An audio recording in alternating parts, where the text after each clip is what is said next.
You know the name, right? Laika, the very first living creature to ever orbit our planet. Her story is easily one of the most famous and maybe one of the most heartbreaking from the entire space race. But you should know, the official story that most of us heard, well, it's not the whole story. Not even close. For almost 50 years, the Soviets told the world a tale of a noble sacrifice. You know, a planned, peaceful death after a successful week in orbit. But the truth, which was hidden for decades, is so much darker. So today, we're going to pull back the curtain and separate the myth from the grim reality.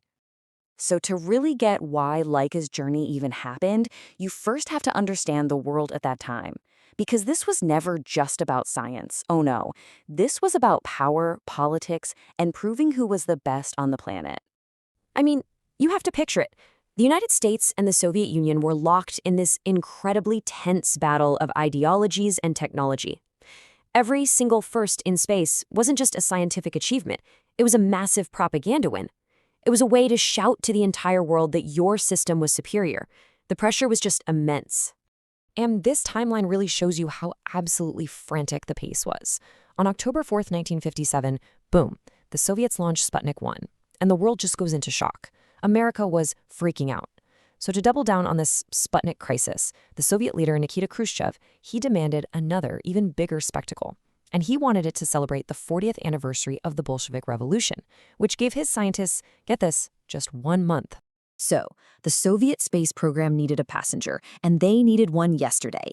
And that is where she comes into the story, a little stray dog who had no idea she was about to become one of the most famous figures on the planet. Her name was Laika. Now, her original name was actually Kudryavka, which means a little curly, but they gave her the catchier name Laika, which pretty much just means barker. And she was found, like so many others, just wandering the streets of Moscow. So you might be asking, why a stray? Well, the Soviet scientists had a theory. They figured a dog that had already survived the brutal cold and hunger of a Moscow winter would be tough enough to handle the stresses of spaceflight. And Laika, she was perfect. She was small, she had a really calm personality, and let's be honest, she was incredibly photogenic. She was the ideal face for this mission. All right, let's talk about the mission itself. The whole point was to prove that a living creature could actually survive a launch and exist in microgravity. But from the very beginning, there was this dark, unspoken fact baked into the mission's design. Just 4 weeks. I mean, think about that. With a deadline that insane, they had to cut a lot of corners. And the biggest one? There was no heat shield, no plan for re-entry. Sputnik 2 was never, ever designed to come home. From day one, this was always a suicide mission.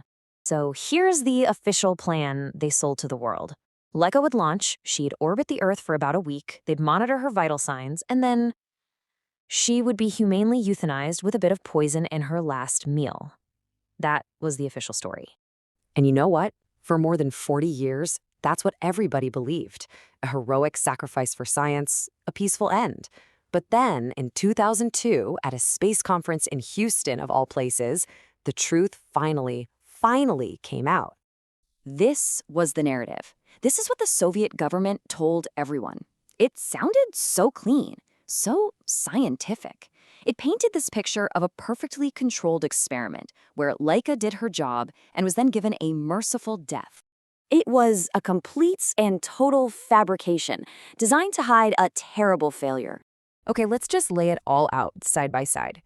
The official story claims she lived for over a week. The truth? She survived for only about 5 to 7 hours. The cause of death wasn't some peaceful euthanasia. It was sheer panic and overheating because of a catastrophic system failure. The successful mission was anything but. This number right here, it says everything. During launch, a piece of the spacecraft's thermal insulation actually ripped off. So as the capsule orbited Earth, the sun just beat down on it relentlessly.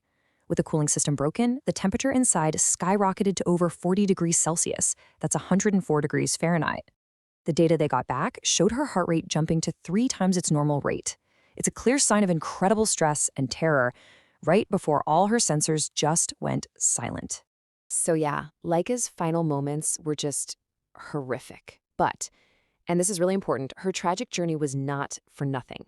Her mission, and especially the truth about what happened to her, ended up having this profound, lasting impact on the world. For starters, her death ignited this firestorm of debate all over the globe about the ethics of using animals for science. Even some of the Soviet scientists involved later said they deeply regretted it. One of them, Oleg Gazenko, said, "The more time passes, the more I'm sorry about it. We did not learn enough from this mission to justify the death of the dog." But she did prove one crucial thing. A living being could survive a launch and weightlessness. And that data paved the way for Yuri Gagarin to become the first human in space just 4 years later.